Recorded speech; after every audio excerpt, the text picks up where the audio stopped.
Boordiin filannoo biyyaalessaa TPLF paartii siyaasaa keessaatii haqe. Paartiin adda bilisa baasaa uummata Tigraay TPLF paartii siyaasaa keessaa qabu boordiin filannoo biyyaalessaa Itoophiyaadhaaf beeksisee jira. Boordichi ibsa baaseen akka beeksisetti TPLF akka lakkoofsa Itoophiyaa guraandhala 5 bara 2017 irraa kaasee dhorkaa kaa'uudhaan TPLF tarkaanfii sirreessuun irraa eegamu akka fudhatuu fi yeroon kennameef waan dhumatee fi dhaabbaticha irratti murtee haquu kana dabarsee jira. Waraana waggaa fuuldura Tigraay keessatti jalqabeen ol qabate mana maree Itiyoophiyaatiin garee shororkeessummaatti farrajamee kan ture TPLF sochii humnaa keessatti hirmaachuu isaatiin boordii filannoo biyyaalessaatiin haqamee akka ture ni yaadatama. Adda bilisa baasaa uummata Tigraay gocha fincilaa keessatti hirmaachuu isaatiin bu'uura labsii lakkoofsa 1162 muraa 2011 keewwata 98 paartii siyaasaa keessaa haqamuusaa boordiin filannoo ibsa baaseen yaadachiisee jira.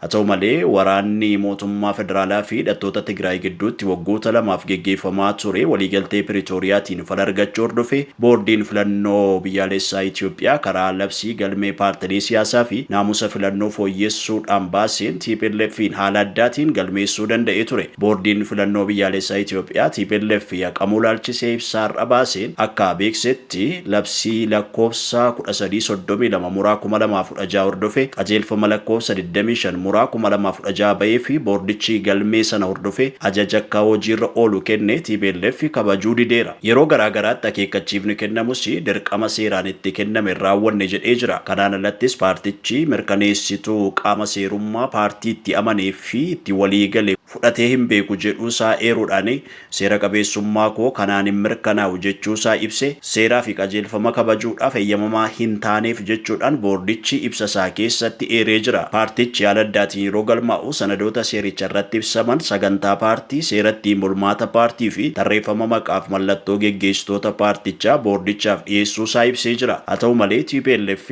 seera qabeessummaan isaa akka haqamu murteen darbee akka ka'uu fi gaaffii akka lakkoofsa Itoophiyaa ebila 1328 bara 2015 boordichaaf dhiyeesseen haala addaatiin paartii ta'ee galmaa'uudhaaf sanadoota akka dhiyaataniif gaafataman tokko isaaniillee kan hin dhiyeessine ta'uu boordichi ibsasaa keessatti mul'isee jira. Boordichi xalayaa irratti akka barreessetti akka lakkoofsa Itoophiyaa adoolessa 19 2016 labsiin paartilee haala addaatiin galmeessuuf labsame booda ji'a lammaffaatti gaaffii yeroo dhiyeessetti kaayyoo labsichaa hojiirra oolmaaf bu'uura labsichaatiin haala addaatiin paartii ta'e akka galmaa'u adeemsa ifa ta'e ibsee jira. Kaayyoo fi hojiirra oolmaa labsii uummataaf ifa ta'e kana ifatti baruuf hubachuun sanadoota labsicha irratti ibsaman wal qabsiisee dhiyeessuun sirna galmee labsichaan ka'ame raawwachuun galmichi raawwatamu boordichi ibsa isaatiin beeksisee jira.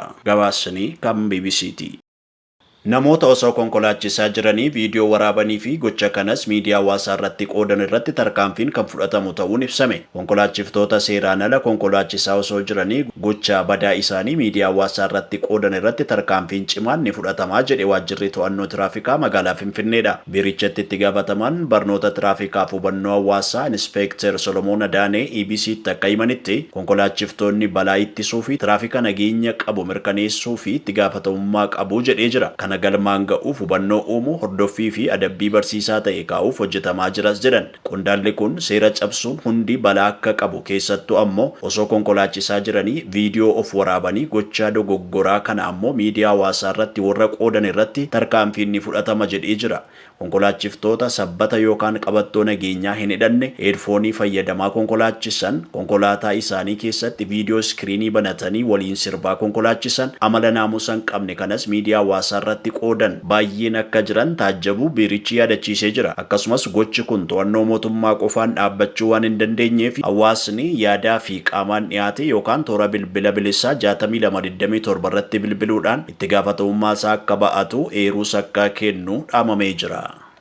Poolisiin Jibuutii lammiilee Itoophiyaa humnaan reebee biyya isaatii ari'aa jiraachuun ibsame. Lammiileen Itoophiyaa Jibuutii keessa jiranii fi waraqaa jireenyaa seera qabeessa hin qabne akka biyyattii keessaa ba'anii fi daangaan yeroo kaa'amee fi ture xumuramuu hordofee wanti deemaa jiru ulfaataadha jechuudhaan birmannaa gaafatan. Baqattoonni kumaatamaan lakkaa'aman gara daangaa Dawwaalee geeffamuudhaan kaan ammoo iddoowwan adda addaatti walitti guuramuudhaan dararamaa akka jiran lammiileen Itoophiyaa waggootaaf Jibuutii jiraatan himanii jiru. Jiraataan BBC'f yaada kennan yeroo kana keessatti kanneen biyyattii keessaa ba'an jiraatanis warri ba'uu hin dandeenye garuu dararamaa jiraachuu himan. Humnaan butamaa jiru poolisiin hundumaa walitti qabee ba'aa jedhee reebaa jira. Manatti seenanii guuraa jiran jechuudhaan ibsan. Imbaasiin Itoophiyaa Jibuutii jiru yeroon akka baqattoonni ba'aniif kenname ji'oota 3 akka dheeratu gaafatus Jibuutiin murtee ishee irratti cichitee jirti. Jiraataan kun mootummoonni lameen waliin dubbataa hin jiranii yoo walitti dubbatan dhimmi baqataa ajandaa isaanii miti jechuudhaanis komii qaban dhiyeessanii jiru. Duulli talaallii qindaa'aa dhibee gifiraa godinaalee Oromiyaa hundatti eegalamu biiroon fayyaa Oromiyaadhaa beeksisee jira. Sadarkaa naannoo Oromiyaattis talaalliin kun godinaalee naannichaa hunda keessatti kennamu eegalu biiroo fayyaa Oromiyaatti daayirektoreetii fayyaa haadholii daa'immanii fi dargaggoota obbo Abbabaa Baqqalaan ibsanii jiru. Naannichatti daa'imman umurii waggaa 1-5 miliyoona 7,300 talaalliin kun akka kennamu ibsamee jira. Talaallii farra dhibee gifiraa dabalataan daa'imman umurii waggaa 5 gadi hanqina sirna nyaataa qaban akka adda baafaman vaayitaamin A fi farri raammoo garaa keessaa kan kennamuuf ta'uu eeramee jira. Kanaan dura talaalliiwwan kunneen qofaatti kennamaa turuu yaadachiisanii kun ammoo hojii idilee irratti dhiibbaa uumuu fi qisaasama geessisaa akka ture ibsanii jiru. Duula talaallii kanaan daa'imman waggaa 1 oliif waggaa 5 gadi talaallii hin argatin yookaan ammoo talaallii addaan kutanii turan kan talaalchifaman ta'uu ibsanii jiru. Duulli kun guyyaa har'aarraa eegalee dhaabbilee fayyaa hunda keessatti guyyoota 10f kennama jedhanii jiru. Kana malees dubartoota sababa da'umsaan qaama wal hormaata isaanii miidhaman adda baasuudhaan duula talaallii kanaan akkasumas duula talaallii kana booda gara dhaabbilee fayyaa tajaajila kana kennanii ergamuun akka yaalaman dubbatanii jiru. Hawaasni dhaabbilee fayyaa yookaan wiirtuu yeroo isaanitti dhiyoo jirutti daa'imman isaanii akka talaalchisan dhaamanii jiru. Namtichi yakka osoo hin raawwatiin waggoota 38 hidhamee ture beenyaa yuuroo miliyoona 1 argate. Piiter Suliivaan yakka gudeeddii fi ajjechaa osoo hin raawwatiin itti murteeffamee waggoota 38 hidhaa keessa ture. Haa ta'u malee namtichi yakka ittiin himatame kana kan hin raawwanne ta'uun isaa erga mirkanaa'ee waggoota 38 booda mana hidhaatii gadhiifamee jira. Akka lakkoofsa Awurooppaa bara 1986 gudeedamuudhaan lubbuun ishee kan darbe Daayaan Sindaal ajjeesuudhaan shakkameeti. Lammiin Ingilaand namni waggaa 68 kun to'annoo jala kan oolfame. Yeroo sanatti abukaattoo toon dhaabbatiin deebii kennee fi ciniinnaa ilkaanii qaama dubartii duute sanarratti argame jedhameen ciniinnaan ilkaanii sun ammoo kan isaa wajjin wal fakkaachuu isaatiin murtiin balleessummaatti murtaa'ee ture. Haa ta'u malee Piiter Suliivaa yeroo hunda mana murtiitti wayita dhiyaatu yakka ittiin himatame kana kan hin raawwanne ta'uu ibsachaa turee jira. Akkaatuma kanaan galmeen Piiter Komishinii Qorannoo Dhimmoota Yakkaatiin irra deebi'amee ilaalamuu isaatiin namtichi yakkamaadha jedhamee ture sun yakka ittiin himatamerraa bilisa ta'uunsaa mirkaneeffamee jira. Bu'aan qorannoo DNA yeroo murtiin jalqabaa kenname hin turres